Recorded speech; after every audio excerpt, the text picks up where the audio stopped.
નમસ્કાર દર્શક મિત્રો, સ્વાગત છે આપનું આજની આ વિશિષ્ટ ચર્ચામાં. ચર્ચા માટેના આજના આપણા મહેમાન છે હિમાંશુભાઈ ભાયાણી. હિમાંશુભાઈ આપણામાંના જ એક છે. તેમની ઔપચારિક ઓળખ એક રોવિંગ જર્નાલિસ્ટ, એટલે હરતા ફરતા ત્રણેય લોકમાં વિચરતા એવા 100% પત્રકારત્વને જીવી રહેલા એક પત્રકાર તરીકેની એમની ઓળખ છે. અનેક વિશિષ્ટ સિદ્ધિઓ એમને પ્રાપ્ત છે. દેશમાં વિદેશમાં બ્લુમબર્ગથી માંડીને ઘણી બધી ગણમાન્ય સંસ્થાઓ માટે એમણે કામ કર્યું છે. અને છતાંય કોઈ ચોકઠામાં જકડાયા વગર એ પત્રકારત્વની પોતાનો ધ્વજ એ બરાબર પરચમ લહેરાતો રાખી રહ્યા છે. હિમાંશુભાઈ આપણી સાથે જોડાય એ આપણા સૌ માટે આનંદની બાબત છે. આવકારીએ હિમાંશુભાઈને આપણે. અને જ્યારે જ્યારે હિમાંશુભાઈ સાથે આપણે ચર્ચામાં જોડાયા છે ત્યારે કંઈક નવું પામીને ઊભા થયા છીએ. આજે પણ આશા રાખીએ કે આપણે કંઈક નવી દિશા તરફ જઈશું. હિમાંશુભાઈ, સ્વાગત છે આપનું આ ચર્ચામાં. આપે સમય ફાળવ્યો અને અમારા રિયલ ડિબેટના દર્શક મિત્રો માટે આપ જોડાયા આ ચર્ચામાં. અને તે પણ એક એવી ચર્ચા કે જે ભારતની અર્થવ્યવસ્થાને મૂળ સોથી હચમચાવી નાખવાની ક્ષમતા ધરાવે છે એવા મુદ્દાની ચર્ચા પર. દર્શક મિત્રો, આપણે એક એવો દેશ છીએ જે બે બાબતમાં દુનિયામાં સૌથી વધારેમાં વધારે ડિપેન્ડન્સી ધરાવતો દેશ છે. એક આપણે શસ્ત્રોની આયાત કરનાર સૌથી મોટો દેશ છે, અને બીજું ઉર્જા એટલે ક્રૂડ ઓઇલથી માંડીને કોલસો એની આયાત કરનાર દેશ છે. આપણે એનર્જી ડેફિશિયન્સ અને આર્મ્સ એન્ડ એમ્યુનિશન્સ ડેફિશિયન્ટ કન્ટ્રી છે. અને આ બંને બાજુથી આપણને જ્યારે જ્યારે સમય મળે ત્યારે લોકો ચૂંટિયા ભરવાનો ચાલુ રાખે છે. હમણાં નાટોના દેશોએ એક ચૂંટીઓ ભર્યો છે. ટ્રમ્પે તો પહેલા નાનકડી એક ચૂંટણી ભરી હતી, હમણાં મોટો ચૂંટીઓ ભર્યો છે. એમણે કહ્યું છે કે રશિયા સાથે કોઈ પણ પ્રકારનો વ્યાપાર સંબંધ એનો કોઈએ રાખવો નહીં. રાખશે તે અમારા દુશ્મન છે. ટ્રમ્પે કહ્યું છે કે બ્રિક દેશો સાથે વ્યવહાર રાખશે અને અમે વધારાનું ટેરિફ એની પાસે વસૂલ કરીશું. આપણે બે બાજુ છીએ, બ્રિકમાં પણ છીએ અને રશિયા પાસેથી તેલ પણ મંગાવીએ છીએ. રશિયન રોકાણવાળી એક રિફાઇનરી જામનગરમાં છે. એનું નામ પહેલા એસઆર ઓઇલ હતું, હવે નાયરા નામથી ઓળખાય છે. અને સૌથી પહેલા આ જે પ્રતિબંધ છે એના ભોગ કોઈ બન્યો હોય તો નાયરા બની છે. અલબત્ત રિલાયન્સથી માંડીને ભારત સરકારની રિફાઇનરી એટલે આપણી જાહેર ક્ષેત્રીય રિફાઇનરીઓ પણ ઓછે અંશે રશિયાથી ક્રૂડ આયાત કરતી હતી, એટલે એમને પણ એ સસ્તું ક્રૂડ નહીં મળે એમના માટે બાબત ચિંતાજનક હોવી જોઈએ. પણ નાયરા માટે તો જીવન મરણનો સવાલ છે. અને એટલે આજે આપણે ચર્ચાની શરૂઆત એ રીતે કરવી છે કે હિમાંશુભાઈ, આ જે રશિયાથી આપણે એક જ મુદ્દાની આપણે ચર્ચા કરીએ તો કાચું તેલ, ક્રૂડ ઓઇલ લાવવા ઉપર જે પ્રતિબંધ લાગ્યો આપણે, અને એથી રિફાઇનિંગના ક્ષેત્રે કાર્યરત વિવિધ રિફાઇનરીઓને અસર થઈને સૌથી વધારે અસર નાયરાને થઈ છે, કારણ કે રશિયન રોકાણવાળી રિફાઇનરી છે. આ બાબતે આપણે શું કહેવું છે? નમસ્કાર ધ રિયલ ડિબેટના દર્શકોને, આપ સૌ કોઈને, જે કોઈ આ કાર્યક્રમ નિહાળી રહ્યું છે, આપની ટીમને, સૌ કોઈને, આપને પણ. રશિયા ઉપર જે પ્રતિબંધો લાદવામાં આવ્યા અને ભારત પણ રશિયાથી ઓઇલ ખરીદતું હતું. છેલ્લે રિલાયન્સે પણ અમુક કરારો કર્યા જે બેઝિકલી વેનેઝુએલન ક્રૂડ ઉપર ચાલતું હતું. મોટાભાગની જે જામનગર રિફાઇનરીમાં જે પ્રોસેસ થતું હતું એ વેનેઝુએલન ક્રૂડ હતું. પછી રશિયા સાથે કરારો થયા અને રશિયા સાથેના કરારોમાં જ્યારે પ્રોબ્લેમ્સ ચાલુ થયા અને મોટા ભાગના બધા રિપોર્ટ થવા માંડ્યું કે રશિયન ઓઇલમાંથી કેવી રીતના બધી ઓઇલ રિફાઇનરીઝ બેનિફિટ કરી રહી છે. જે મુદ્દે આઈ થિંક રાજ્યસભામાં એક સાંસદ છે, એમણે જે ટીએમસી ના છે એમણે પણ આ મુદ્દો ઉઠાવ્યો હતો, અને ફોર્ચ્યુનેટલી કે અનફોર્ચ્યુનેટલી એનડીટીવી સિવાય ક્યાંય આ મુદ્દો રિપોર્ટ નહોતો. એનડીટીવીએ જ આ ખાલી રિપોર્ટ કર્યું. એટલે સૌથી મોટી જે અસર જોવા મળી છે. અને ત્યારબાદ આ ઘણી બધી જે રોયટર્સ છે, બ્લુમબર્ગ છે, આ લોકોએ શિપિંગના ડેટા લઈને કીધું હતું કે રશિયન ક્રૂડ કેવી રીતના ભારતની વેસ્ટ કોસ્ટની રિફાઇનરીઝ ખાસ કરીને જામનગર ને આ બધી જગ્યાએ જઈ રહ્યું છે સેન્કશન હોવા છતાં, અને કેવી રીતના લોકો બેનિફિટ લઈ રહ્યા છે. રશિયા સાથે રૂપી ટ્રેડમાં પણ આપણે ઓઇલની વાત કરી હતી, ને પછી રૂપી ટ્રેડમાંથી યુઆન ટ્રેડ તરફ થયું, ને ત્યારે પછી બહુ માછલા ધોવાણા હતા હાલના સત્તારૂઢ સરકાર ઉપર ને બધા ઉપર, એસ જયશંકર ઉપર ને, કે ભાઈ કેમ આ થઈ રહ્યું છે. અને સુબ્રમણ્યમ સ્વામી જેવા નેતાઓ ઓપનલી આ વસ્તુ કહી રહ્યા હતા. પણ આની સૌથી મોટી અસર આજે પડી છે એ રોસનેફ્ટનો હિસ્સો ધરાવતી જે ન્યારા એનર્જીનો જે પ્લાન્ટ છે જામનગરમાં, એટલે દેવભૂમિ દ્વારકા જામખંભાળિયા જિલ્લામાં જે પ્લાન્ટ છે એને અસર પડી છે. અને છેલ્લે એવું જાણવા મળે છે કે ઓલમોસ્ટ જે 39.13% હિસ્સો ધરાવે છે જે રોસનેફ્ટ ન્યારા એનર્જીમાં, એ હવે નીકળી જવા માંગે છે. 6,750 થી વધુ પેટ્રોલ પંપનું એનું ડિસ્ટ્રીબ્યુશન છે. એટલે ન્યારાના જે પેટ્રોલ પંપ તમે જોઈ રહ્યા તો સૌથી વધારે મોટું નેટવર્ક આજે જો કોઈનું હોય ભારતમાં પેટ્રોલ ડિસ્ટ્રીબ્યુશનમાં, પ્રાઇવેટ સેક્ટરમાં, તો ન્યારાનું છે. અને 29 જુલાઈ 25 સુધીમાં એમ કે ટૂંકમાં ઘણી બધી અડચણનો સામનો કરી રહ્યું છે આ જૂથ અત્યારે. અને આ સાથે એમ કે એવી વાત આવી હતી કે નારામાંથી રોસનેફ્ટ જે છે એ નીકળી જવા માંગે છે. તો પ્રારંભિક વાતચીત જે થઈ હતી કેની સાથે થઈ, એ ઇન્ટરેસ્ટિંગ છે. પ્રારંભિક વાતચીત જે આવી રહી હતી, જે સમાચારો આવી રહ્યા હતા, બધાએ જે રિપોર્ટ કર્યું છે એમાં વાત આવી રહી હતી કે રિલાયન્સ છે એની રિલાયન્સ ઇન્ડસ્ટ્રીઝની પ્રારંભિક વાતચીત ન્યારા સાથે થઈ રહી હતી. રોસનેફે જૂન 2050માં ન્યારા એનર્જીમાં તેના હિસ્સાને સંભવિત વેચાણ માટે રિલાયન્સ ઇન્ડસ્ટ્રી સાથે ચર્ચાઓ શરૂ કરી હતી જૂન 2025માં, એટલે 1 મહિના પહેલા. આ વાતચીત હજુ પ્રારંભિક તબક્કામાં છે એવી એક વાત આવી રહી છે. અને એના મૂલ્યાંકન અંગે સતત મતભેદોને કારણે ડીલ ફાઇનલ થવાની કોઈ ખાતરી નથી. એટલે આ ડીલ ફાઇનલ થશે એવું અત્યારે દેખાઈ નથી રહ્યું. શરૂઆતમાં ન્યારાનું મૂલ્યાંકન, ન્યારા એનર્જીમાં જે રોસનેફ્ટનો સ્ટેક છે એનું મૂલ્યાંકન શરૂઆતમાં $20 બિલિયન, એટલે 20 અબજ ડોલર, એટલે ઓલમોસ્ટ તમે માનો કે $2,000 કરોડ ની આસપાસનું આંકવામાં આવ્યું હતું. અને છેલ્લે એ ઘટીને જે વાતો આવી રહી છે $17 બિલિયન ની આસપાસ, એટલે $1,700 કરોડ ની આસપાસ, એટલે 300 કરોડનો ઘટાડો ટૂંકમાં અત્યારની પરિસ્થિતિમાં વાત આવી રહી છે કે આ છે. હવે આમાં મેઇન જે વાત છે કે યુરોપીય યુનિયનના જે પ્રતિબંધો છે, 18 જુલાઈ 2000 રોજ યુરોપિયન યુનિયન 18મા પ્રતિબંધ પેકેજમાં ગુજરાતની જે વાડીનાર રિફાઇનરી હતી એને ટાર્ગેટ કરી. અને ત્યારબાદ એવી વાત આવી કે રોસનેફ્ટના સંબંધો જે છે ક્રૂડ રિફાઇનિંગ જે રીતના થઈ રહ્યું છે રશિયન ઓઇલનું, તો આમાં જે પેટ્રોલિયમ પ્રોડક્ટ્સ ને બધું છે એને ટૂંકમાં એના એસેટ્સને ફ્રીઝ કરવામાં આવે ને આ બધી વાતો હતી. એના કારણે રોસનેફે નીકળી જવાનું પસંદ કર્યું કે ભાઈ એમ કે આ જે પ્રતિબંધો હતા એમાં રશિયામાંથી જે ક્રૂડ આવી રહ્યું છે તેના ઉત્પાદનો આયાત, એસેટ એને ફ્રીઝ કરી દેવા, તેમજ તેની સેવાઓ, શિપિંગ જે હોય, શિપિંગ જે રીતના થઈ રહ્યું હતું ત્યાંથી ક્રૂડનું, ઈ સેવાઓ પર એમ કે ટૂંકમાં જે વીમા આપવામાં આવે છે એના પર પણ મર્યાદાઓ લાગુ કરવામાં આવી હતી, એના પર પણ સેન્કશન્સ લાગુ કરવામાં આવ્યા હતા. એટલે કારણે રોસનેફ્ટે એવું નક્કી કર્યું કે આ હિસ્સો હવે આપણે વેચીને આમાંથી નીકળી જઈએ.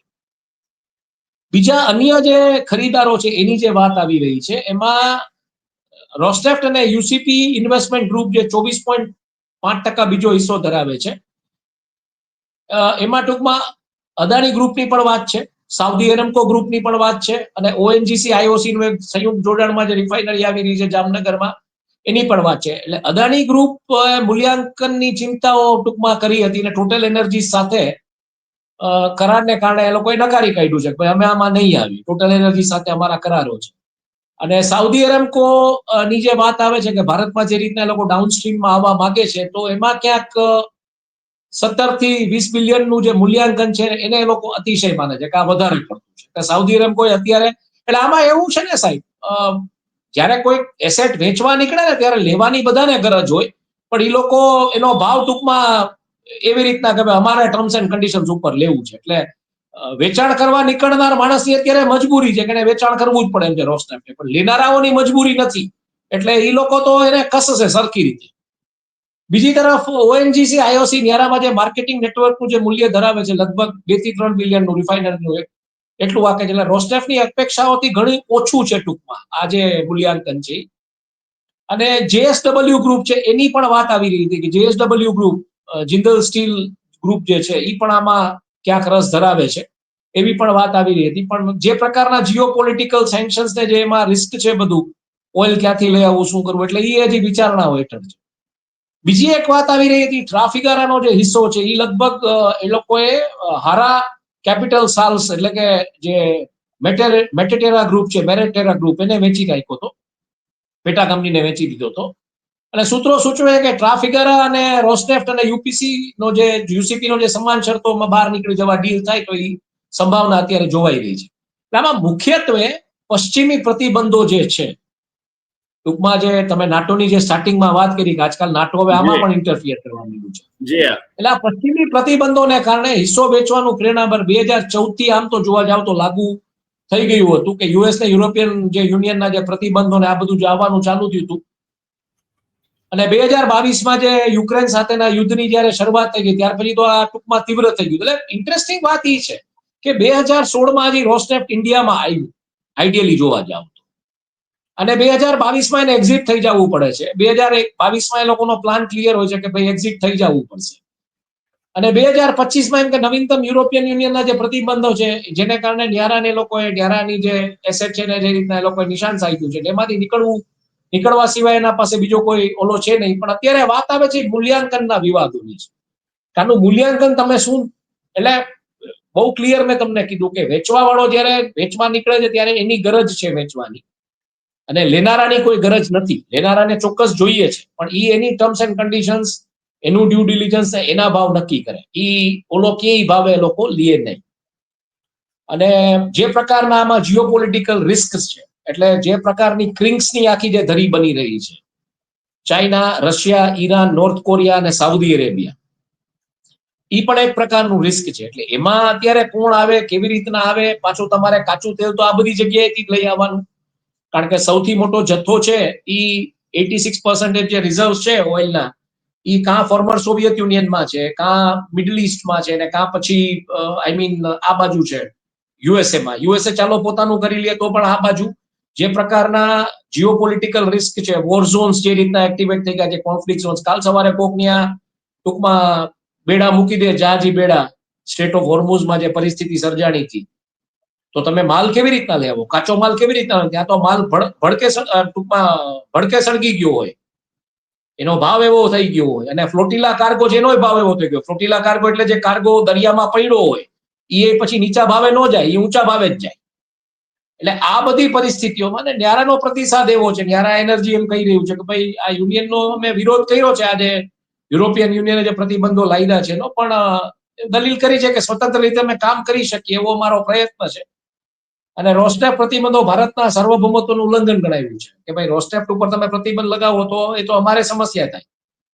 ઇન્ટરેસ્ટિંગલી એસઆર ગ્રુપ જે રીતના એક્ઝિટ થયું આમાંથી, ન્યારા એનર્જી બન્યું, હવે આ ક્યાં કેવી રીતના ટાર્ગેટ કરવામાં આવી રહ્યું છે કે આમાં જે તમારા જે ટ્રેડિંગ પાર્ટનર્સ કે જે કોઈ આ લઈ આવી રહ્યા છે કાચું તેલ કે એ ન લઈ આવી શકે. એટલે આમાં જે ડિપ્લોમેસીની વાતો આવી રહી છે કે આપણે ડિપ્લોમેસીમાં બહુ આગળ નીકળી ગયા છીએ, આપણે વિશ્વગુરુ બની ગયા છીએ, આપણી ડિપ્લોમેસીની વાહ છે, તો અને ને રોસ્નેફ્ટનું તેલ અહીંયા આવતું હોય કે રોસ્નેફ્ટનું કાચો ક્રૂડ અહીંયા આવતો હોય પુરલ્સનો, તો એમાં શું પ્રોબ્લેમ હોઈ શકે? અને એ તો ન્યારામાં બેઝિકલી રિફાઇનિંગ થાય છે, એનાથી વિશેષ ડિસ્ટ્રીબ્યુટ થાય છે ભારતમાં, અને કઈ સસ્તું તેલ તો મળતું નથી. ઇન્ટરેસ્ટિંગ પોઈન્ટ એ છે કે રોસ્નેફ્ટ થી કદાચ આવતું હોય તો એ જે ગ્લોબલ બેન્ચમાર્ક ભાવ છે એ જ પ્રમાણે મળે છે, એટલે ભાવ જયારે અપ હોય ત્યારે એ રીતનું છે. એટલે એમાં ક્યાંય એવો કોઈ ફાયદો નથી ભારતીય પ્રજાને કે ભારતના લોકોને. પણ જે રીતના ટાર્ગેટ કરવામાં આવી રહ્યું છે આ દેખાડે છે કે ડિપ્લોમેસીની બહુ મોટી ફેલિયર છે, કે ડિપ્લોમેસી એ લેવલે એડ્રેસ નથી કરી શકતી જે એડ્રેસ કરી શકવી જોઈએ. On whose part failure of diplomacy? Precisely India's part. આપણે રશિયાનું રોસ્નેફ્ટનું જે આપણે માલ લઈએ છીએ એ કાચો માલ એની પાસેથી લઈએ છીએ, આપણે ઈરાન પાસેથી લઈએ છીએ, ભલે સેન્કશન્સ આવે જે કાંઈ આવે, પણ આપણે આપણું તો એટલીસ્ટ કરી શકીએ કે ભાઈ એમની જે રિફાઇનિંગનું જે ટાઈઅપ છે જે કાંઈ ઇન્ડિયામાં, એટલા પૂરતું તો એ જે આપી શકવું જોઈએ તો આપી શકવું જોઈએ ને. એને કારણે એક આખી કંપની એક્ઝિટ થાય. હવે કાલ સવારે તમે સમજી લો કે સાઉદી અરેબિયાના સાઉદી એરેમકો સાથે ટાઈઅપ થયું ને સાઉદી એરેમકો માની લો કે કાચું તેલ આપણને આપવાનું શરૂ કરે છે, કોઈ પણ કારણોસર જે ક્રિંગ્સની ધરી બની રહી છે એમાં સાઉદી અરેબિયા સામે સેન્કશન આવ્યા, તો આપણે ક્યાં જશું? માય પોઈન્ટ ઇઝ કે ઈ લેવલે આપણી ડિપ્લોમસીની ફેલિયર છે કે આપણે એ કંટ્રોલ નથી કરી શકતા. કે ભાઈ અહીંયા એક રિફાઇનરી છે, એમાં લોકોનો કાચા તેલનો જથ્થો આવે છે, બહુ કમિટેડ ટૂંકમાં ક્વોન્ટમ ઉપર કામ કરીએ છીએ, અને એનું ડિસ્ટ્રીબ્યુશન ઇન્ડિયામાં થાય છે. હવે ઈ કાંઈ વોર ફાઇનાન્સ કરવાની વાત ન થઈ, ઈ તો માલ આપણને વેચે છે. રોસ્ટેફ છે એ આપણને માલ અહીંયા વેચે છે, એનું પોતાનું એસેટ અહીંયા છે ને એ રીતના માલ વેચે છે. ઈ કોઈ અહીંની કોઈ કંપની છે રોસ્ટેફ પાસેથી માલ લેતી હોય, બીજી ત્રીજી કંપનીઓ, બીજા ત્રીજા ગવર્મેન્ટ રિફાઇનર્સ માલ લેતા હોય રોસ્ટેફ પાસેથી, રોસ્ટેફ સસ્તો માલ $10 નીચે માલ ફૂંકતું હોય માર્કેટમાં, તો સમજી શકાય એવું તો છે ને. એટલે this is a clear failure on our part on point of diplomacy કે આપણે એડ્રેસ નથી કરી શકતા. ચોક્કસપણે ભારતીય શેર બજારમાં અને બધે આની અસરો છે. અને છેલ્લે જે એક વાત આવી રહી છે, જે બિઝનેસના ગલિયારાઓમાં જે ચર્ચાઓમાં છે, કે આમાં કદાચ જો તમને ખ્યાલ હોય તો ઓમાન માંડવી એટલે ઓમાન માંડવી અને ચાબાર માંડવી સુધીની પાઇપલાઇનની વાત હતી. અને જે પ્રકારે અત્યારે એક્ટિવિટીને જે ચર્ચાઓ આપણે છેલ્લે કરી કે જામનગરમાં અદાણી જૂથ કઈ રીતના આવી રહ્યું છે, જામનગરમાં પણ ક્યાંક અદાણી જૂથ આવે છે એવી વાત આવે છે. એટલે આ મુદ્દે વાત છે કે રોસ્ટેફ વાળો હિસ્સો કદાચ ખરીદે, કારણ કે જે એસઆર નું જે ટેક ઓવર થયું છે ને, એ બહુ જેને કહી શકો કે એ બહુ ઘણા બધા લેયર્સની પાછળની રમતો થઈ છે. એસઆર ના ટેક ઓવરમાં ઘણી બધી ટ્રાન્સપેરન્સી મિસિંગ છે. આમ જોવા જાવ તો આમ બહુ ટ્રાન્સપેરન્ટ છે, પણ ઘણી બધી ટ્રાન્સપેરન્સી મિસિંગ છે. જે પ્રકારે રોસ્ટેફની સિંગાપોર બેઝ સબસિડરીયામાં એક્ટિવેટ હતી, બીજી ત્રીજી અમુક કંપનીઓ એક્ટિવેટ થઈ છે, એક એન્ટિટી આખી જુદી છે, ટ્રાફિકર અને આ બધી જે કંપનીઝ છે એના પોતાના બહુ એક્સટેન્ડ ઇતિહાસ છે. ફૂડ ફોર ગ્રેન ને ગ્રેન ફોર ઓઇલ ને આ બધામાં બધી કંપનીઓ ક્યાંક ને ક્યાંક ફસાયેલી હતી.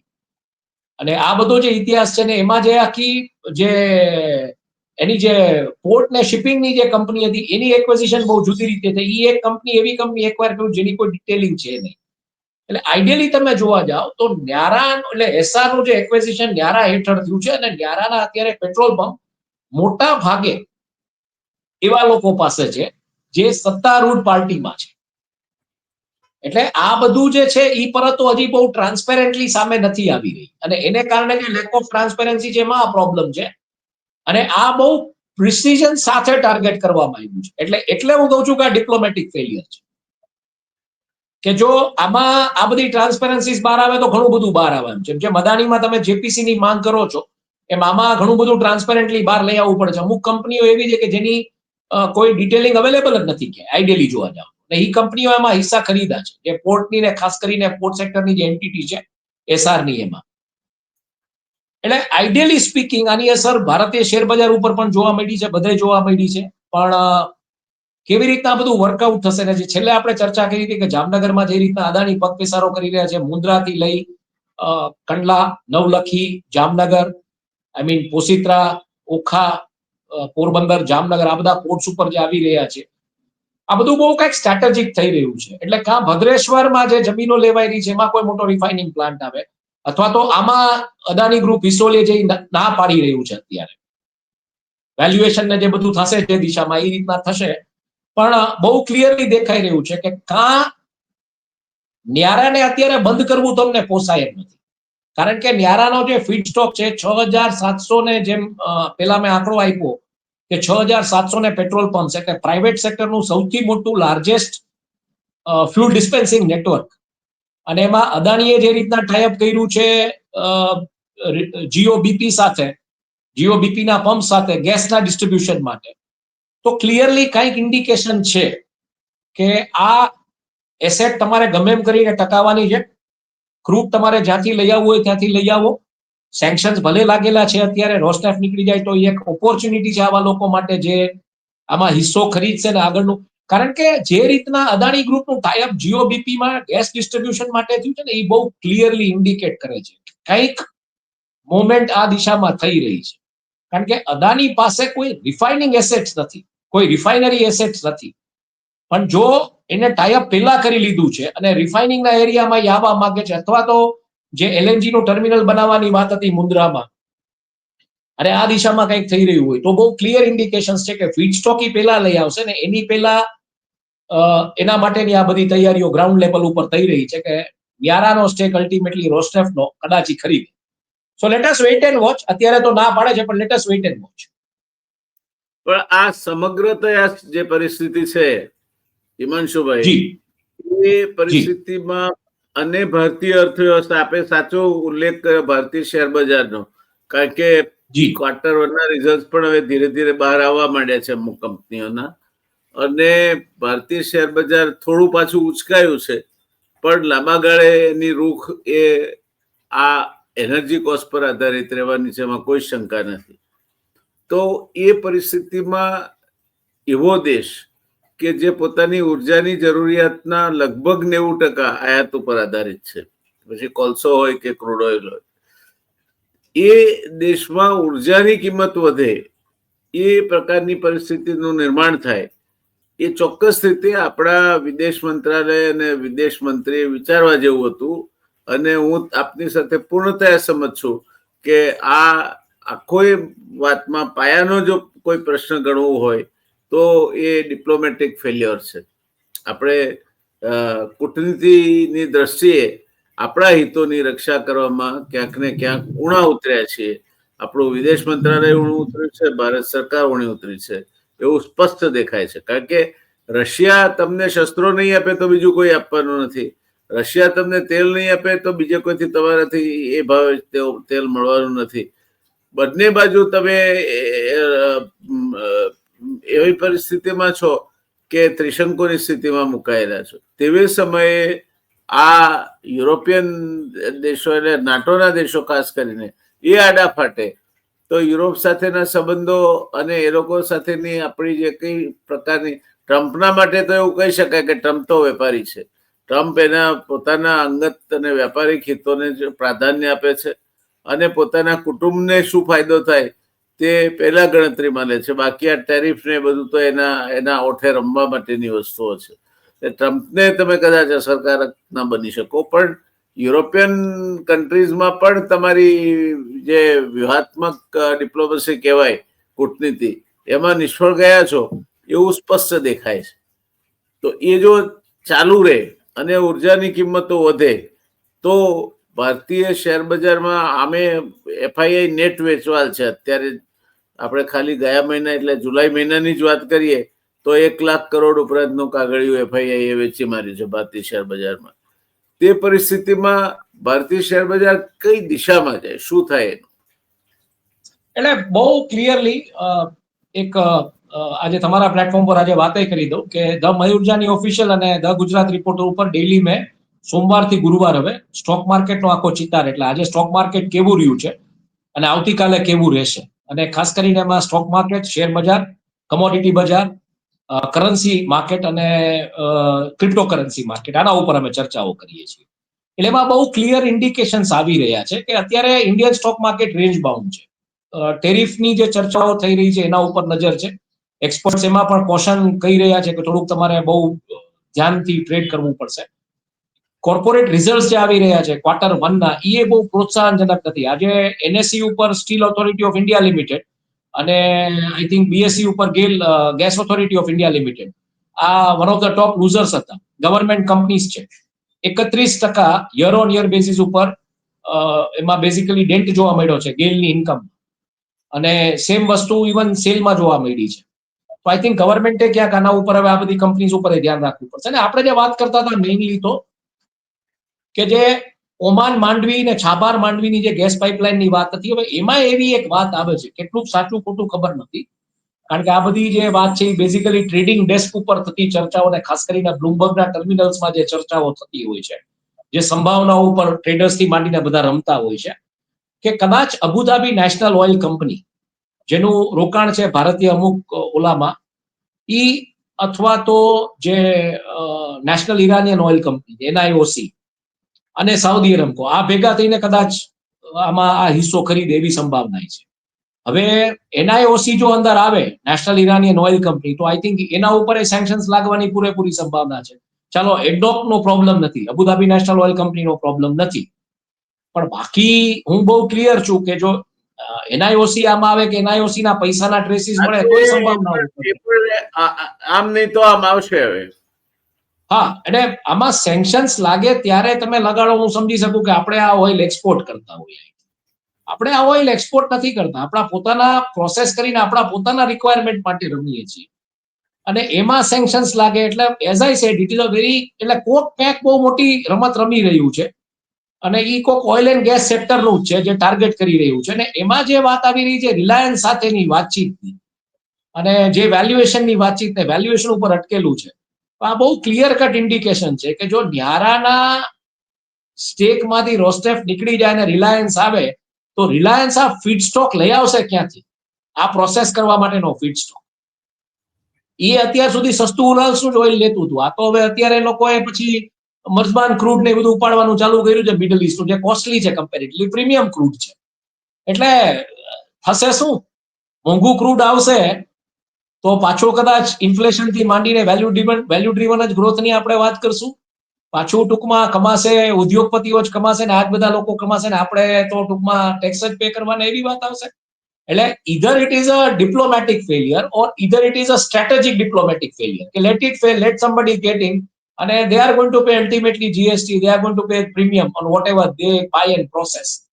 એટલે કાં ફેલિયર ડિપ્લોમેટિક ફેલિયર ભૂલથી થયો છે ને કાં ડિપ્લોમેટિક ફેલિયર સ્ટ્રેટેજિકલી થયો છે, જેથી કરીને આવા પ્લેયર્સ આવે, પ્રીમિયમ ક્રૂડ લઈ આવે, પ્રીમિયમ પ્રાઇસિંગનો માલ વેચાય ઇન્ડિયામાં, એટલે ક્યાંક પ્રીમિયમાઇઝેશન થાય ઓઇલ એન્ડ ગેસમાં, અને પછી તમે જે ગ્રોથના આંકડાઓ જે કઈ જે વેલ્યુ ડ્રીવન હોય, વોલ્યુમ ડ્રીવન નો હોય. કારણ કે ન્યારાના એસેટમાં જો આઈ મીન રિલાયન્સ એન્ટ્રી મારશે તો I think it is going to be a game changer in all aspects. Adani entry મારશે તો it is going to be a game changer in all aspects. એટલે I think it is a wait and watch situation. આવડો મોટો plant તમને બંધ કરવો પોસાય નહીં. જે પ્લાન્ટ બેઝિકલી જેને કહી શકો કે એક પ્રકારનો એના ઉપર રેઝિસ્ટન્સ બ્લોક લાગેલો હતો, જે એક્ટિવેટ નહોતો થતો, 2008માં જે રીતના એક્ટિવેટ થયું અને 2002 થી લઈને 2008માં જે એમ કે ભાઈ કદાચ તલાટી લેવલે કોઈ ફાઇલ અટકેલી હોય તો ક્લિયર કરવાના ફોન સીધા ચીફ મિનિસ્ટર્સ ઓફિસમાંથી જતા હતા. ઈ પ્લાન્ટ જો બંધ થાય ગુજરાતમાં, I mean then you had it. તો પછી આઈ થિંક વાઇબ્રન્ટ ગુજરાતથી માંડીને બધાની હવા નીકળી ગઈ તમારી, અને તમારો કોઈ ગજ વાગતો નથી.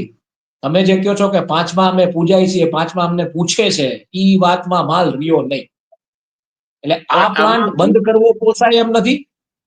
આ પ્લાન્ટ ચાલુ રાખવા માટે જે પ્રકારના પ્લેયર્સની વાટાઘાટો ચાલી રહી છે એમાં એઝ આઈ સેડ રિલાયન્સ જો આમાં એન્ટર થાય તો it is going to be a big game changer. અને જો અદાની એન્ટર થાય then too it is going to be a big game changer. અને સાઉદીની કોઈ ઓઇલ કંપનીઝ આમાં એન્ટર થાય then too it is going to be a big game changer. But interestingly Jaynarayan સાહેબ, જે વસ્તુ થઈ રહી છે એ બહુ ઇન્ટરેસ્ટિંગ છે. ગલ્ફ ઓફ કચ્છના કોસ્ટલાઇન ઉપર જે રોકાણ આવી રહ્યું છે એ સાઉદી અરેબિયાનું આવી રહ્યું છે, યુએસએ નું આવી રહ્યું છે, કારણ કે ADR GDR નું જે ઇન્વેસ્ટમેન્ટ છે રિલાયન્સ રિફાઇનરીમાં, અને અત્યાર સુધી રશિયાનું હતું. એટલે આપણે એક સિક્યોરિટી હતી કે ભાઈ ક્યારેક કોઈ દુશ્મન દેશ હુમલો કરે તો ત્યાં એક પ્રકારનું કવચ હતું, અને આ કવચ તમારે હવે કાં સાઉદી મનીથી પ્રોટેક્ટ કરવું પડશે અને કાં એ દિશામાં જવું પડશે. અને આની વચ્ચે CNNOC એટલે ચાઇના નેશનલ ઓઇલ કંપની કાંઈ રમત ન રમી જાય એ તમારે જોવું પડશે. કારણ કે બેકમાં ક્યાંક ઈ હોય અને ફિનાન્શિયલ ડીલિંગમાં ફ્રન્ટમાં કોઈક બીજું હોય, ક્રિંગ્સની નવી ધરીમાં, China, Russia, Iran, North Korea, Saudi અરેબિયામાં. તો આઈ થિંક કારણ કે પેટ્રો યુઆને હવે ટ્રેડ થવા માંડ્યો છે, પેલા પેટ્રો ડોલર હતો, એટલે you will have to be very very cautious. Diplomatic failure is okay, I understand. Strategic diplomatic failure જો હતો તો હવે જે વસ્તુ તમારે કરવી પડશે એ બહુ જબરદસ્ત છે. અને એમાં તમે 5માં પૂજાઓ છો, 5માં તમને પૂછવામાં આવે છે, એ તમારે કન્ટિન્યુ રાખવું હોય, એ તમારી ઇમેજ. તો આઈ થિંક રોસ્નેફ્ટ નો exiting out of Niara is going to be one of the biggest litmus test of how the investments are pouring into Gujarat. into let us India, come to the other FDI side. into India, and of course diplomatic Let us strategies. come to the other side. How Sure. far you feel that the Rosneft will exit out of Nayara refinery? What No, are no, the Rosneft possibilities? has to exit. Rosneft has to exit. કોકે બહુ મોટો દાવ માર્યો છે. ન્યારામાં જે રીતના ન્યારા ઉપર ઘા માર્યો છે ને, કોક ઓઇલ એન્ડ ગેસ નો કોક જાણકાર માણસ છે જેને આ ડીલની ટ્રાન્સપેરન્સી જે પબ્લિક ડોમેનમાં નથી એને ખબર છે, અને એને ટૂંકમાં એવો ઘા ક્યાંકથી મરાવડાવ્યો છે નેટો માંથી કે યુરોપિયન યુનિયન માંથી, એવો ઘા મરાવડાવ્યો છે કે આ ઘામાંથી ઊભું થવું અઘરું છે.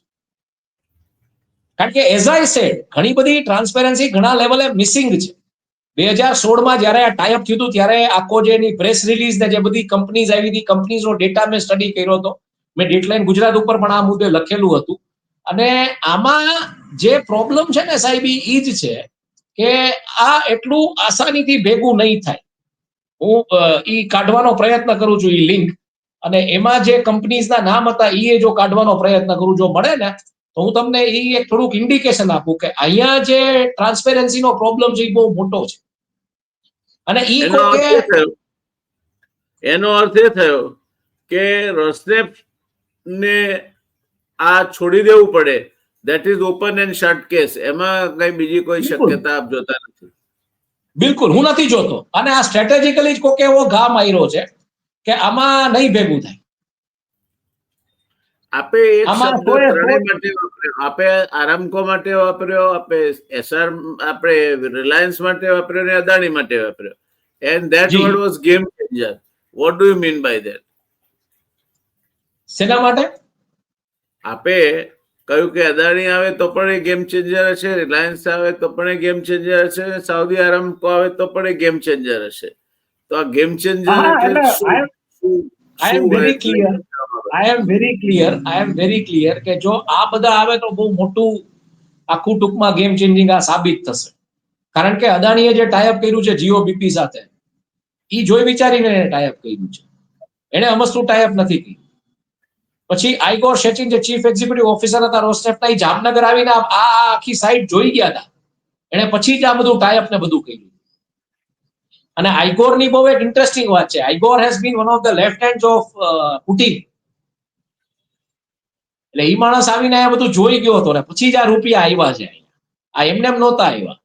એવી જ રીતના જે એક કંપનીનું ગોતી રહ્યો છું, જો મને મળે ને તો એ મારે યુનાઇટેડ કેપિટલ પાર્ટનર્સ છે એ છે આમાં, અને એક હજી કંપની છે. અને આમાં મોટા ભાગના રશિયન્સ હતા. યુસીપીએ જે છે એ ઇલિયા શેરબોવિચ, એ એનો મેનેજિંગ પાર્ટનર યુસીપી નો. એટલે આ બધા રશિયન્સ હતા. બેઝિકલી રશિયાના રૂપિયા રોકાયેલા હતા.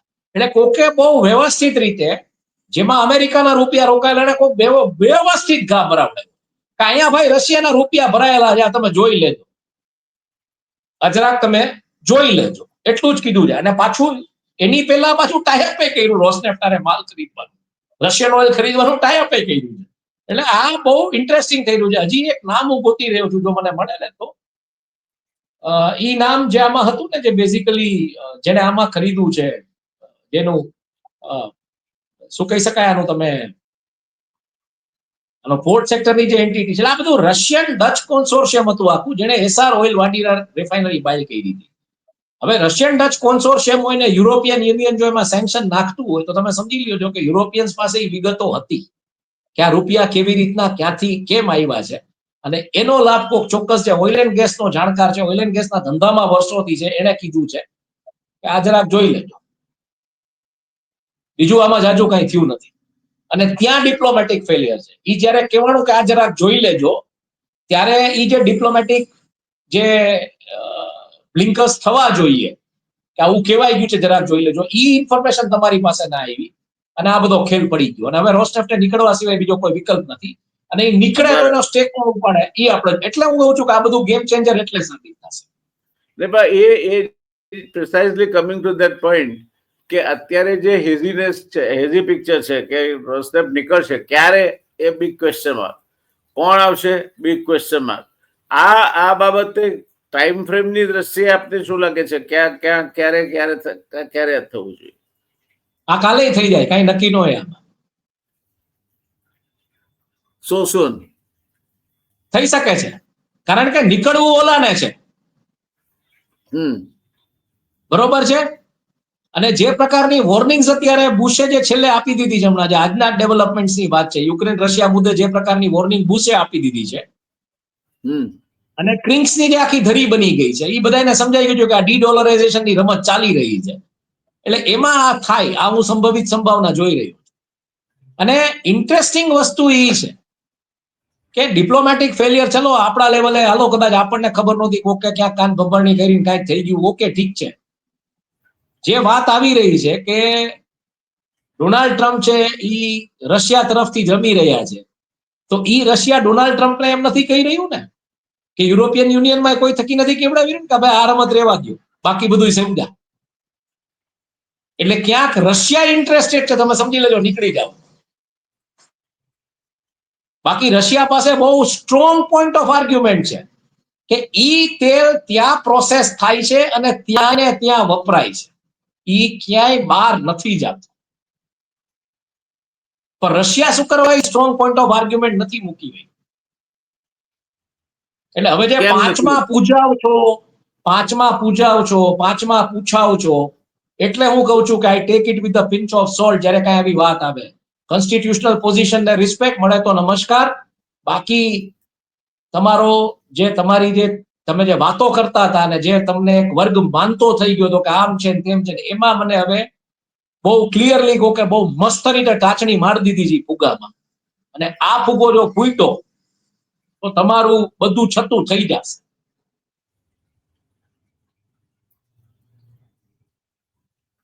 એ તો નહીં થાય. એટલે સમજવા જેવો પોઈન્ટ જ સાહેબ છે, રશિયા કેમ આને સમજવા જેવો ઘટનાઓ બનતી હોય છે, એના સાચા મૂળ તો ક્યારેય બહાર આવતા નથી. સમજવા જેવો પોઈન્ટ જ છે સાહેબ, રશિયા શું કામ આને કાઉન્ટર નથી કર્યું, રશિયા એક્ઝિટ કરવાની વાત શું કરવા કરે છે?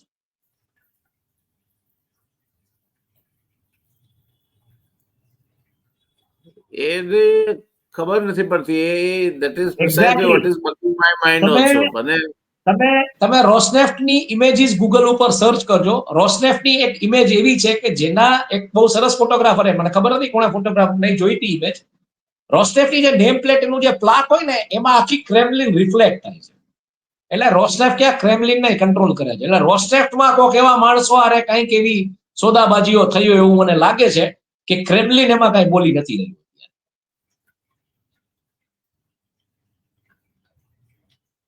હું તો અહીંયા દ્વારકા બેઠો છું, સેન્ટ પીટર્સબર્ગ. એટલે હું તો અહીંયા દ્વારકા બેઠો છું, સેન્ટ પીટર્સબર્ગ કે મોસ્કોમાં હોત તો 100% મૂળિયા ગોતી આવત કે રોસનેફ્ટમાં કોની યારે કોણે સોદાબાજી કરી છે. કારણ કે આ બધી વાતો ફિઝિકલી જાણવી પડે, ફોન ઉપર થાય નહીં. It does make a sense.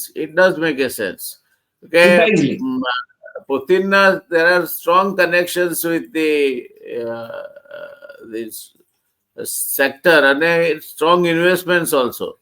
It makes a sense. But why? Rosneft, why they want to go out of India?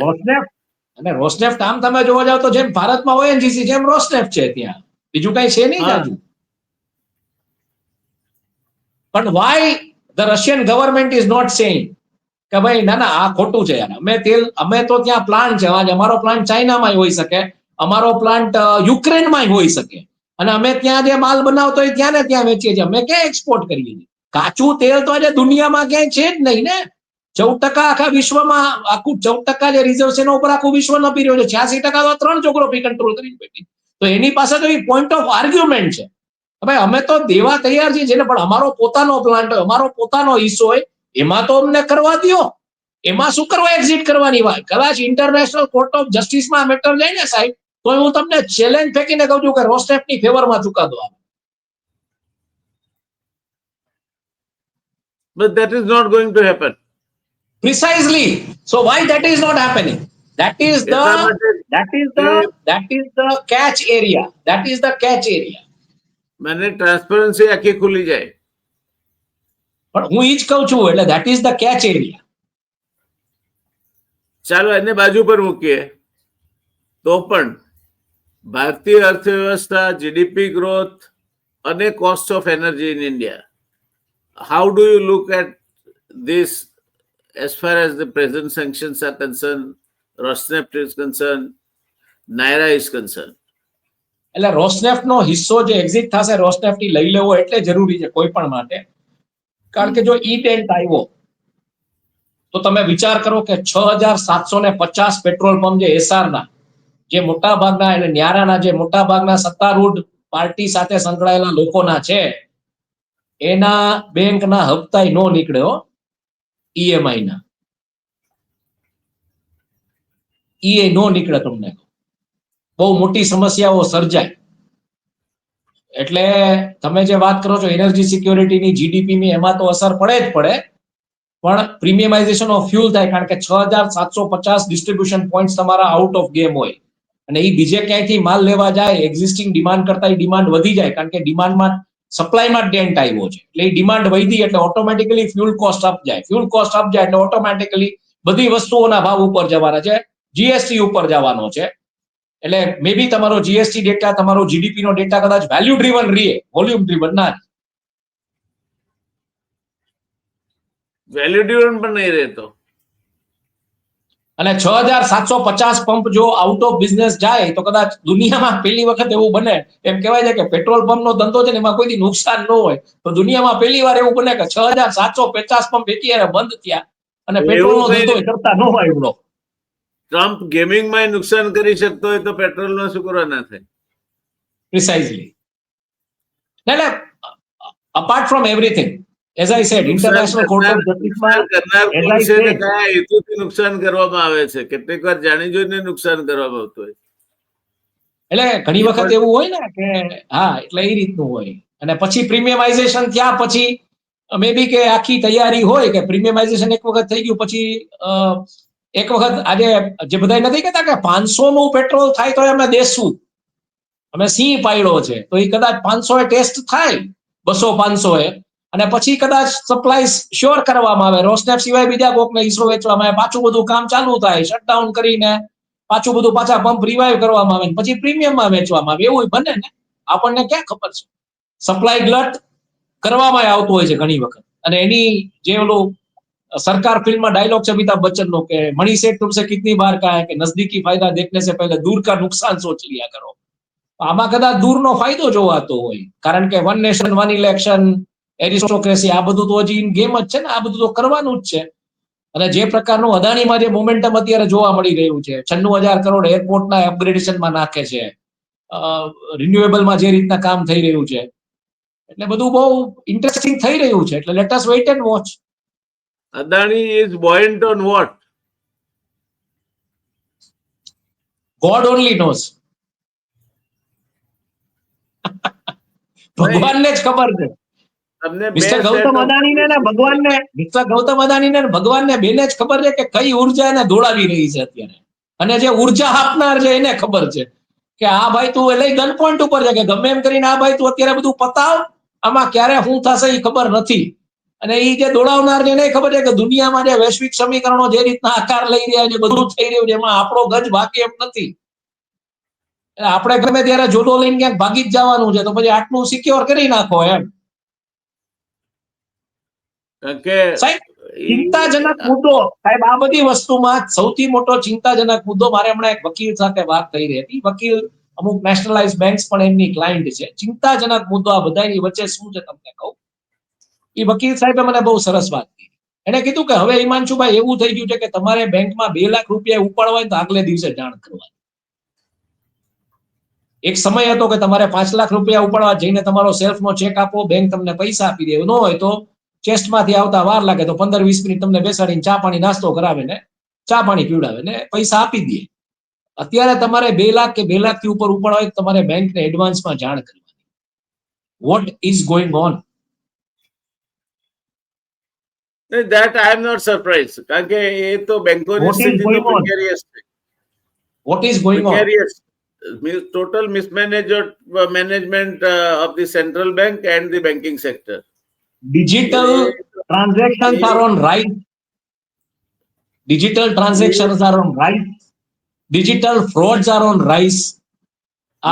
હમણાં તમે આજે સમાચારો સાંભળ્યા હશે, 19 પોઈન્ટ અમુક કરોડનું જે ડિજિટલ અરેસ્ટ થયું ઓલા મેડમનું, ગાયનેકોલોજીસ્ટ મેડમનું ગાંધીનગરમાં. હા, but bank do not have money, physical money. એટલે આ તમને આમ નવાઈ નથી લાગતી કે બેંક પાસે ફિઝિકલ રૂપિયા નથી, ડિજિટલ ટ્રાન્ઝેક્શન ઓન રાઇઝ છે, ડિજિટલ ફ્રોડ ઓન રાઇઝ છે, અને બેંક પાસે ફિઝિકલ રૂપિયા નથી. આ શું સૂચવે છે? એટલે આ બધી પરિસ્થિતિમાં સૌથી મોટી ચિંતાનો વિષય તો ઈ છે કે કાલ સવારે તમે સવારે ઉઠો અને નીરવ મોદી કે ઓલો ભાઈ ચોકસી, મેહુલ ચોકસી કે વિજય માલ્યાએ તમને ટૂંકા લાગે કે લે આ તો બધા કાંઈ નહોતા, એવું નો થાય. અને જે રીતના અત્યારે let's not go wayward. આપણે અત્યારે તો હાલ પૂરતા નેરા sanctions on purchases of oil stuff, feedstock from Russia and the possible energy scenario in India. એટલા પૂરતી જ આપણે ચર્ચા આપણે વાત કરી કે સપ્લાય ગ્લટ આવે તો પ્રીમિયમાઇઝેશન થાય, એટલે સપ્લાય ગ્લટ આવે તો પ્રીમિયમાઇઝેશન થાય. વધુ આવતા અંકે જોવું પડે કે કોણ સ્ટેક લે છે, કેટલો બિલકુલ. અને ઈ સ્ટેક લેવાની પ્રક્રિયામાં જેમ તમે પૂછ્યું કે ક્યારે થાય, તો હું જોઈ રહ્યો છું કે કાલે થઈ જાય ને કાલે નો થાય, લાંબુ એ ખેંચાય અને 1 વર્ષ માટે કદાચ નારાના પેટ્રોલ પંપ જે ખંડેરે બનીને પડ્યા રહીએ અને પછી પાછું જયારે થાય કે 200-250 એ પહોંચી ગયું છે પેટ્રોલ કે ડીઝલ, ત્યારે પાછું ધમધમાવીને ચાલુ કરવામાં આવે. આ તો બિઝનેસની રમતો છે બધી, સાહેબ. અને જે લોકોના રૂપિયા લાગેલા છે એ લોકોએ મોટા કરવાના છે રૂપિયા. એટલે વેઇટ એન્ડ વોચ કઈ દિશામાં કેવી રીતના જાય છે. આપણે બધી સંભાવનાઓની ચર્ચા કરી, લેન્ડલોકની, નાયોકની. મને લાગે છે આપણે આજે અહીંયા એક ઇન્ટરવલ પાડીએ. જી. ફરી પાછું we will revisit this issue when જ્યારે ટાઈપ કે ડીલ્સ થાય. બિલકુલ આપણે કરીશું. અને ત્યાં સુધી આપણે આને જૈસે તે સ્થિતિમાં રાખીએ. There are various possibilities emerging, and as of now anything could happen. એટલે આપણે રામાસ્વામી ચોરના ડાયલોગ સાથે પૂરું કરીએ કે this is Tamil Nadu, anything can happen here, and this is Naira, anybody can walk in. This is Gujarat and anything can happen here. This is India and anything can happen here. To sum up, એટલે આને સમ up કરવા માટે સૌથી પહેલો પ્રશ્ન જે કોઈ પણ વાચકના કે એના મનમાં થવો જોઈએ કે રશિયા શું કામ ઇન્ટરનેશનલ કોર્ટ ઓફ જસ્ટિસમાં મેટરને ચેલેન્જ નથી કરતું? કોણ છે જેણે યુરોપિયન યુનિયનને કે આના થ્રુ કહેવામાં આવ્યું છે જરા કાંઈ જોઈ લેજો? શું પરિસ્થિતિ સર્જાશે જો આ ન્યારા એક્ઝિટ થઈ ગયું સંપૂર્ણપણે અને ઈ ડીલ માની લો કે સ્ક્રેપના ભાવે લેવાનો છે, હાડ માંસ ચામડું ઉતારીને લેવાનો છે, તો એ કોણ લેશે અને ક્યારે લેશે? અને ત્યાં સુધીમાં જે સપ્લાય ગ્લટ આવશે એને કારણે માની લો કે પેટ્રોલ કે ડીઝલનો ભાવ 200-250 પહોંચી ગયો, તો એ પ્રીમિયમાઇઝેશન થયા પછી એન્ટર થશે પાછા, ને ત્યાં સુધીમાં પેટ્રોલ પંપો જે ન્યારાના 6,750 ખંડેર થઈ ગયા હોય, માલ જ ન હોય ત્યાં જાવ એટલે, અને પછી જયારે આવે ત્યારે એ પ્રીમિયમમાં વેચવાનું આવે 200-250 વાળો માલ, કારણ કે ત્યાં સુધીમાં બેન્ચમાર્ક કેવડું થઈ ગયું હોય, એ બેન્ચમાર્ક જે વર્ષે 2 વર્ષે થવાનું 3 મહિનામાં થઈ જાય એવું બને, અને પછી આદત પડી જાય લોકોને 200-250 ના પેટ્રોલની, અને એ વેલ્યુ ડ્રીવન ગ્રોથ નહીં, કારણ કે 200-250 નું પેટ્રોલ એટલે બધી વસ્તુના ભાવ વધર જાય, બધી વસ્તુના ભાવ વધર જાય એટલે ઓબ્વિયસલી જીએસટી ની વેલ્યુએશન વધી જાય. એટલે આ ફેક્ટર્સ ઉપર આપણે આઈ થિંક સમ અપ કરીએ કે આમાં અત્યારે ઇન્ટરવેલ અને પછી we don't sum it up, we take a pause here, એક મધ્ય વિરામ ઇન્ટરવેલ લઈ આવ્યા, બસ પછી આગળ ચર્ચા કરીશું. ધન્યવાદ આપ ચર્ચામાં જોડાયા માટે. દર્શક મિત્રો, અને મહત્વનો મુદ્દો કે ડિપ્લોમેટિક ફેલિયર, અને આ મહત્વનો મુદ્દો કે ડિપ્લોમેટિક ફેલિયર બાય મિસ્ટેક હતું કે સ્ટ્રેટેજિક ડિપ્લોમેટિક ફેલિયર હતું. So let us weight and જાણે કે ઘણીવાર જાગતા માણસને જગાડવાનું મુશ્કેલ હોય છે, ઊંઘતાને જગાડી શકાય છે. એટલે આ જે કૂટનીતિના બધા કામો છે એ કૂટનીતિ જેવા જ રહસ્યમય હોય છે, અને એ કૂટનીતિનું નિષ્ફળ જવું, રશિયા ચૂપચાપ આ આખું જોયા કરે અને પોતે પોતાની રિફાઇનરીને પણ માલ ના આપી શકે, એ પ્રકારની પરિસ્થિતિનું નિર્માણ થવું એ એક રહસ્યમય ઘટના છે. કાં તો ભારતની કૂટનીતિ નિષ્ફળ ગઈ છે, અથવા તો ભારતીય કૂટનીતિએ સમયસર એવું કંઈક કર્યું છે કે જે પ્રમાણે એ સુઆયોજિત રીતે નિષ્ફળ જઈ રહી છે. જે છે તે લાંબો સમય સુધી કશું છુપાવી રખાતું નથી, ક્યારેક ને ક્યારેક તો એ બહાર આવે જ છે સપાટી પર. આ વાત પણ બહાર આવશે, અને આવશે ત્યારે આપણે ફરી ચર્ચાના મુદ્દો લઈને તમારી સમક્ષ ઉપસ્થિત થઈશું. ત્યાં સુધી તમારા મિત્ર ડોક્ટર જયનારાયણ વ્યાસને આપ અનુમતિ આપશો. આપ જોડાયા એ માટે ખૂબ ખૂબ આભાર. હિમાંશુભાઈ, આપનો પણ ખૂબ ખૂબ આભાર. દર્શક મિત્રો, આપનો પણ આભાર. ધન્યવાદ. ખૂબ જ આભાર.